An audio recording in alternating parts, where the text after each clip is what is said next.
몰입의 즐거움, 미하이 칙센트미하이. 우리가 하는 일, 우리가 하는 놀이, 우리의 삶 전체를 끌어올려주는 삶의 지침서. 운명에 우리가 하지 않으면 안 되는 일을 사랑할 줄 알 때 삶의 질이 높아진다고 한 니체의 말은 100번 옳다. 그러나 매슬로와 로저스가 들고 나온 인본주의 심리학에도 따지고 보면 한계점이 없지는 않다. 사회가 번영을 구가하고 평화로운 분위기가 지배하던 금세기 중엽에는 자아실현이 긍정적 결과를 낳았다는 대전제를 누구도 의심하지 않았다. 자아실현을 한답시고 세부 방법론을 따지거나 이런저런 목표들 사이에 우열을 논하는 것은 별 의미가 없었다. 중요한 것은 자기 나름의 길을 걸어간다는 것이었다. 낙관적 분위기가 사회 전반을 감싸고 돌았고 유일한 악덕은 자기의 잠재력을 실현하지 않는 데서 나온다는 믿음을 누구나 가지고 있었다. 그런데 사람들이 자신은 물론 남에게도 악영향을 미치는 활동을 차츰 즐겨하면서 문제가 싹 텄다. 약탈과 파괴를 일삼는 청소년들은 차를 훔치거나 남의 집에 무단 침입하는 데서 쾌감을 느끼기 때문에 그런 짓을 하지 다른 이유는 없다. 군인들은 전선에서 기관총을 앞에 놓고 있을 때만큼 강한 몰입감을 느낄 때가 없다고 말한다. 물리학자인 로버트 오펜하이머는 원자폭탄을 개발하는 동안 자기가 풀어야 할 매혹적 문제를 시정어린 글 속에 담았다. 아돌프 아이흐만이 유대인을 강제 수용소로 보내는 복잡한 수송 문제를 처리하면서 희열을 맛보았으리라는 건 여러 가지 정황으로 보아 틀림없는 사실이다. 이런 예들이 암시하는 윤리적 의미는 분명히 판이하게 다르지만 자기가 하는 일을 즐긴다고 해서 그 일을 해도 좋다는 논리는 성립되지 않는다는 걸 우리는 여기서 알 수 있다. 관심을 모으고 행동을 일으키는 몰입은 정신력의 원천이다. 다른 형태의 힘과 마찬가지로 정신력도 중립적 성격을 갖는다. 그것은 건설적 목적으로도 파괴적 목적으로도 사용될 수 있다. 불은 몸을 녹여 추위를 견디는 데도 쓰이지만 집을 태워 없애기도 한다. 전기와 원자력도 마찬가지다. 가용 에너지가 있다는 건 분명히 좋은 일이지만 에너지를 슬기롭게 쓰는 방법도 무척이나 중요하다. 같은 이치로 즐거움을 주는 목표를 찾아 나서는 것만으로는 충분하지 않으며 세상 전체의 무질서를 줄일 수 있는 목표를 선택할 줄 알아야 한다.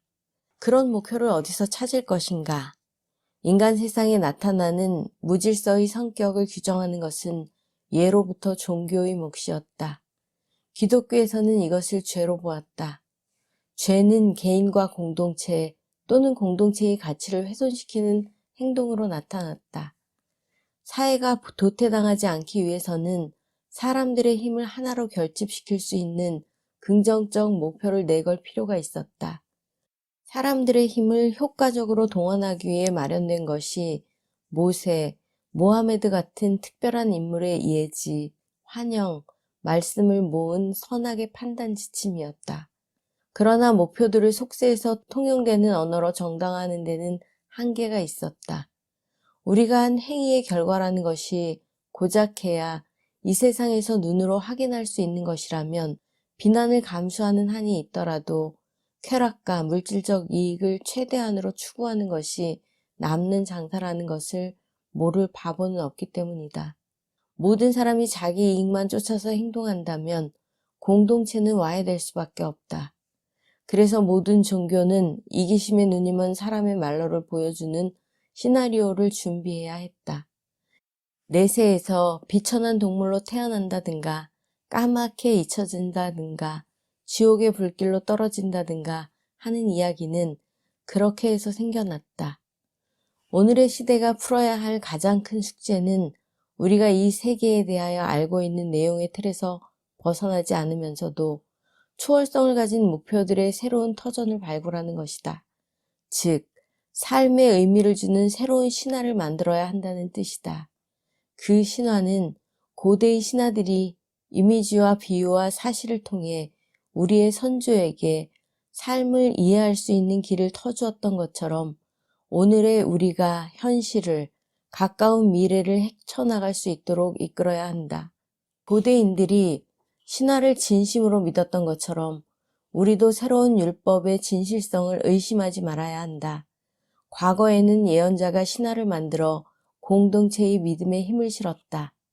초월적 존재가 어떤 행동을 요구하고 있으며 감각 너머에 있는 저 세상은 어떤 모습을 하고 있는지 예언자는 친숙한 비유로 설명하면서 사람들에게 겁을 주었다. 모든 것을 안다고 주장하는 예언자는 앞으로도 여전히 나타나겠지만 그 영향력은 예전보다 현저히 떨어질 것이다. 과학을 통해 물질적 과제를 해결하고 민주주의를 통해 정치적 갈등을 풀어가는 전통 속에서 살아온 사람들은 아무리 현란한 용어를 구사해도 개인의 입을 통해서 나오는 진리는 믿지 않으려는 경향이 강하다. 물론 개인 숭배에 가까운 사교 집단은 지금도 찾아볼 수 있지만 건강한 회의 정신이 살아있어서 그 집단이 위세를 부리도록 방치하지 않는다. 따라서 과학적 진리와 민주적 의사결정의 상식선에서 벗어나지 않는 계시만이 우리에게 신뢰감을 줄 수 있다. 예언자를 무작정 기다리는 것보다는 과학자와 사상가가 꾸준히 쌓아 올리고 있는 지식에서 바람직한 삶의 토대를 발견할 수 있지 않을까? 우주에 대해 이미 밝혀진 지식만으로도 우리는 어떤 행동이 복잡성과 질서를 높이고 어떤 행동이 파괴를 낳는지 너무나 잘 안다. 우리는 모든 생명체 상호 간에 또 환경과의 긴밀한 유대관계를 재발견하고 있다. 작용과 반작용이 맞물려 있다는 걸 새삼 깨닫고 있다. 질서와 에너지를 창조하기는 어려운 반면 무질서는 한순간에 도래한다는 걸 알았다. 만물은 긴밀하게 얽혀 있으므로 어떤 행동의 결과가 당장은 눈에 보이지 않아도 먼 곳에서 파급 효과를 낳는다는 걸 이해하게 되었다. 이것은 삶을 사력 있게 관찰한 북미 인디언, 불교, 조로아스터교가 이런저런 방식으로 아득한 옛날부터 이미 강조한 바 있는 가르침이다. 우리에게 이런 사실을 설득력 있는 언어로 체계적으로 표현하는 것이 오늘의 과학이 풀어야 할 숙제다. 그러나 현대과학은 더욱 흥미로운 통찰력을 보여주고 있다. 가령 상대성 원리는 지난 2000년 동안 세계를 지배해온 단일신 교리와 그것에 밀려났던 더 분화되고 개성화된 다신교의 간극을 메우는 실마리를 제시할지 모른다. 다신교의 부작용은 무엇일까? 가령 조물주, 악마, 신이 고유한 개성과 권한을 가지고 뿔뿔이 흩어져 있으면 그것을 믿는 사람들은 받들어야 할 대상이 많다 보니 그만큼 혼란에 휩싸이기 쉽고 주도권을 둘러싼 다툼도 심해진다는 점을 들 수 있다. 유대교의 모태를 두었건 기독교나 이슬람교의 뿌리를 두었건 단일신은 신자들의 의식을 강력한 통일성 아래 묶었고 그것은 다른 종교들을 압도하는 성과를 거두었다.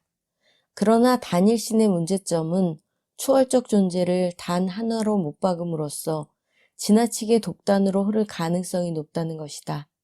상대성 원리나 최근의 프랙탁 기하학은 우리에게 많은 것을 시사한다. 같은 현실이지만 그것을 상이한 다발로 묶을 수 있다는 것이다.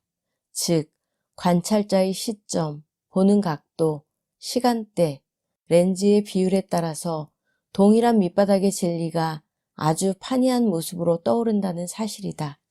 어린 시절부터 우리에게 주입된 믿음과는 판이한 세계관이나 인생에 대한 발언을 이단으로 몰아붙여야 할 이유가 없는 것은 바로 그래서다. 현실의 저변에서 진행되는 복잡한 과정은 국가적으로는 상이한 모습으로 나타나기 마련인 것이다. 수많은 가닥이 진화라는 하나의 과정으로 수렴된다. 기독교의 원리주의 세력은 다윈의 진화론을 위협적으로 받아들였지만 과학자들은 아주 기나긴 시간의 단위로 보면 생태계와 생명의 구조가 점점 복잡해지는 쪽으로 나아간다는 사실에서 얄궂게도 종교의 가능성을 보았다. 거기서 혼돈이 지배하는 우주가 아니라 의미 있는 줄거리를 가진 우주를 감지했기 때문이다. 그 점을 가장 먼저 간파한 사람이 프랑스의 신부이며 고생물학자였던 테아르드 샤르댕이다. 그는 인간현상이라는 저서에서 수십억 년 전의 원자 알갱이로부터 마음과 정신이 이른바 오메가 포인트로 통합되기까지의 장대한 진화의 드라마를 서정적으로 다소 지나치다는 느낌마저도 들 정도로 그려냈다. 오메가 포인트는 샤르댕이 지어낸 말로써 영혼과 우주 안의 초월적 존재가 합일되는 점을 뜻한다. 대다수 과학자들은 샤르댕의 생각을 비웃었지만 C.H. 워딩턴, 줄리언 헉슬리, 디오도시어스 도브잔스키 같은 혁신적 사고를 가진 과학자들은 그것을 진지하게 받아들였다. 복잡성의 진화라는 신화는 사람들을 매료시킬 만큼 단단한 토대 위에 서 있었다.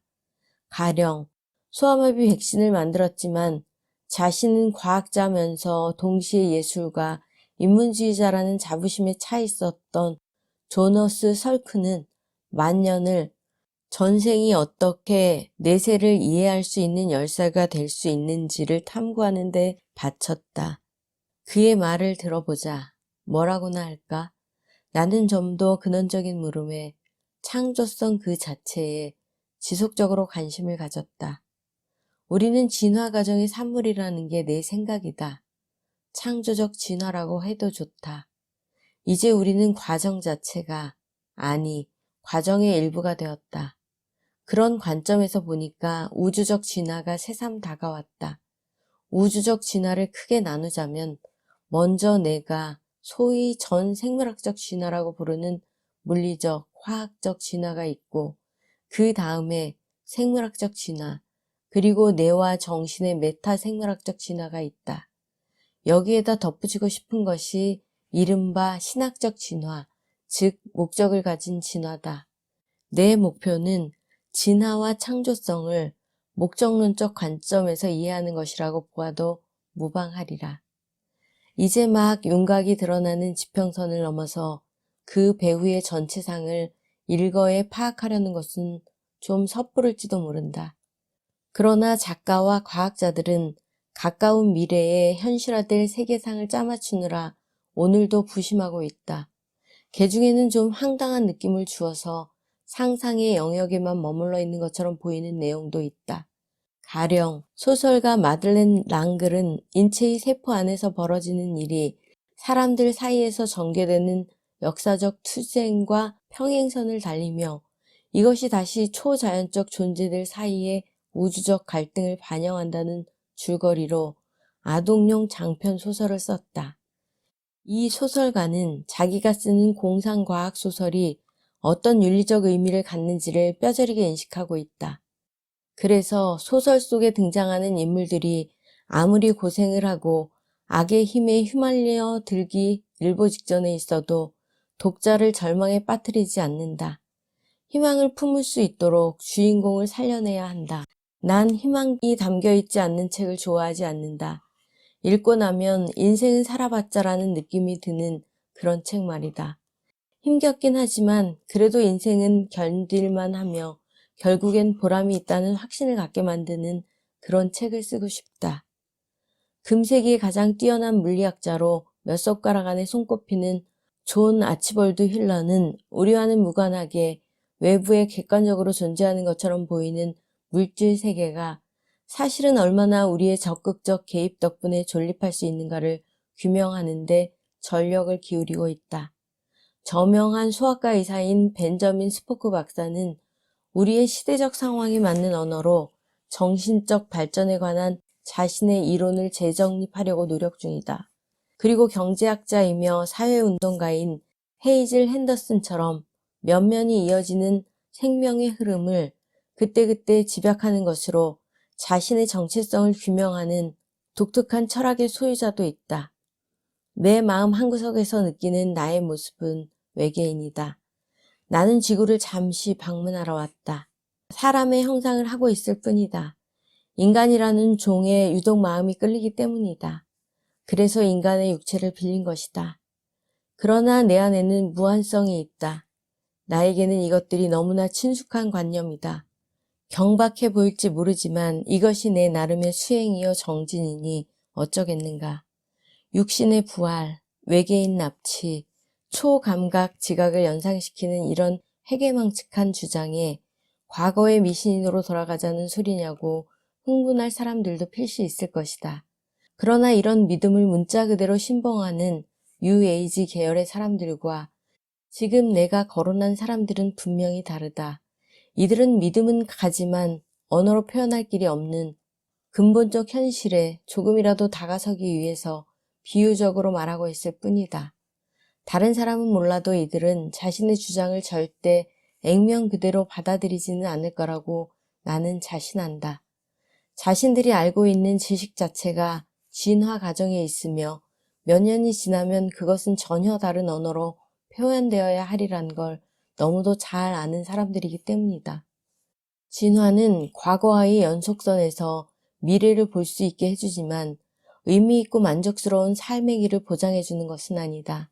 확실히 기존 종교들이 인간의 의식에 그토록 막강한 힘을 발휘할 수 있었던 건 예컨대 하나님은 당신의 모습대로 우리 인간을 창조했다는 주장과 함께 수많은 화가들이 하나님을 자애로운 아버지로 묘사한 데서 엿볼 수 있듯이 종교가 우주적 힘을 인격화하는 데 크게 힘입었다. 이보다 더 중요한 것은 종교가 개개인의 삶에 위험을 부여하고 영생을 약속했다는 점이다. 종교가 강한 흡인력을 갖는 것은 그 때문이다. 반면에 우리가 현재까지 이해하고 있는 진화는 통계적으로 다수를 대상으로 진행되는 과정이며 거기에 개인이 끼어들 여지는 별로 없다. 그것은 목적이나 자유의지가 아니라 우연과 필연이 지배하는 과정이다. 그러니 진화를 염두에 두면서 삶을 뜯어고쳐야 한다는 구호가 사람들에게 먹혀들 리 없다. 하지만 과학이 알아낸 사실을 통해 우리도 개인적으로 희망을 가질 수 있는 건 아닐까? 먼저 과학은 우리 한 사람 한 사람이 얼마나 고유한 생명체인가를 절절히 깨닫게 한다. 유전자 암호의 성분들이 결합하여 매번 신체적, 정신적 특성이 다른 인간을 만들어내는 그 특이성을 차지하고라도 이 구체적 생명체가 출현하는 시간과 공간의 일회성을 보아도 그렇다. 한 개체는 물리적, 사회적, 문화적 맥락 안에서만 개인이 될 수 있으며 우리가 언제 어디서 태어나는가 하는 것은 그 누구와도 공유할 수 없는 삶의 유일무이한 좌표를 만들어낸다. 우리가 누구인가 하는 것은 유전 명령과 사회적 관계에 의해 결정되는 측면이 있지만 한편으로 우리는 자유라는 관념을 고안했으므로 우리가 일부분으로 살고 있는 전체 네트워크의 미래를 결정하는 선택을 할 수 있다. 어떤 화장품을 쓰느냐가 미래에 우리가 어떤 공기를 마시고 살아갈지를 결정하고 교사들과 얼마나 오랜 시간 대화하느냐가 아이들의 학습 내용에 영향을 미치고 우리가 어떤 프로를 시청하느냐가 상업방송의 성격을 바꿔놓을 것이다. 현대 과학이 알아낸 물질과 에너지의 성격은 선과 악을 이해하는 새로운 가능성을 열어준다. 인간 사회에서 나타나는 악은 물질계에서 나타나는 엔트로피에 비유할 수 있다. 우리는 한 사람의 영혼이나 공동체를 어지럽히고 괴롭게 만드는 원인물을 악이라고 부른다. 악은 대체로 가장 손쉬운 길을 택하며 저급한 수준의 원리를 쫓아 움직인다. 의식을 가진 인간이 본능에 따라서만 행동하는 것 또는 협력이 요구되는 상황에서 사회적 존재가 타산적으로만 움직이는 것이 좋은 예다. 만일 과학자들이 파괴의 수단을 완성하는 데 전력 투구한다면 그들은 아무리 최첨단의 지식을 동원한다 하더라도 결국 엔트로피에 굴복하는 셈이 되고 만다. 엔트로피와 악에 저항하려는 노력을 기울이지 않으면 모든 체계는 엔트로피와 악으로 되돌아가려는 움직임을 보인다. 거기에 맞서는 것이 우리가 선이라고 부르는 힘이다. 선은 경직성에 빠지지 않으면서도 질서를 지켜나가려는 행위, 가장 발달된 체계의 요구에 따라 움직이는 행위를 말한다. 선은 미래, 공동의 선, 타인의 입장을 배려하는 행위를 뜻한다. 선은 타성을 창조적으로 극복하는 힘이요, 인간의 의식을 발전시키는 원동력이다. 새로운 조직 원리에 따라 움직인다는 건 항상 어려운 일이고 더 많은 노력과 에너지의 투입을 요구한다. 그것을 이루어내는 능력을 우리는 덕이라고 부른다. 엔트로피가 지배하도록 놓아주는 쪽이 훨씬 편한데 왜 우리는 굳이 덕을 추구해야 하는 것일까? 영생이 보장되는 것도 아닌데 왜 굳이 진화의 길을 선택해야 하는 걸까? 우리는 영생을 좀 더 거시적인 맥락에서 이해할 필요가 있다. 우리가 이 세상에서 하는 행동은 오래도록 울려 퍼지면서 앞으로 펼쳐질 미래상에 영향을 미친다. 지금 우리가 갖고 있는 개인의식이 죽고 난 뒤 어딘가에 보존되든 아니면 깡그리 사라지든 부인할 수 없는 사실이 하나 있다.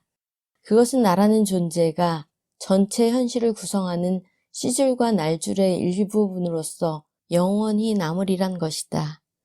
우리가 생명의 미래에 더 많은 정력을 투자할수록 우리는 그 생명의 일부분으로 확고히 자리 잡을 수 있게 된다. 거대한 진화의 틀 속에서 자신을 파악하는 사람의 의식은 작은 개울이 거대한 강물로 합류하듯이 우주와 하나가 된다. 생명의 흐름과 개인을 갈라놓는 것은 과거와 자아에 연연하고 타성이 주는 안일함에 매달리는 태도다. 악마를 뜻하는 데빌이란 단어의 어원에서도 그 점을 확인할 수 있다. 데빌은 떼어내다, 동강내다라는 뜻을 가진 그리스어 디아볼론에서 온 말이다. 복잡성을 억눌러서 자꾸 단순한 것으로 토막내는 게 악마의 주특기다. 물론 과학이 우리에게 장밋빛 미래상만 안겨준다고 볼 수는 없다. 이 세상에서 무의미한 우연성만 보고 절망감을 느끼는 사람도 있을 것이다. 사실 그러기가 더 쉬울지도 모른다. 쉽고 단순한 길로 움직이는 엔트로피의 법칙은 우리가 세상을 이해하는 방식에도 영향을 미치기 때문이다. 어떻게 하면 남들에 대한 책임감을 잃지 않으면서도 삶을 즐겁게 만드는 목표를 찾아낼 수 있을까? 우리는 이 장을 이런 질문과 함께 시작했다. 과학이 제공하는 낙관적 미래상을 받아들이는 것이 그 질문에 대한 하나의 답이 될 수 있다고 나는 생각한다. 진화의 큰 틀 안에서 일상생활의 의무에 집중할 때 맛보는 충실한 몰입 경험은 우주의 미래를 엮어나가기 위한 징검다리가 될 수 있을 것이다.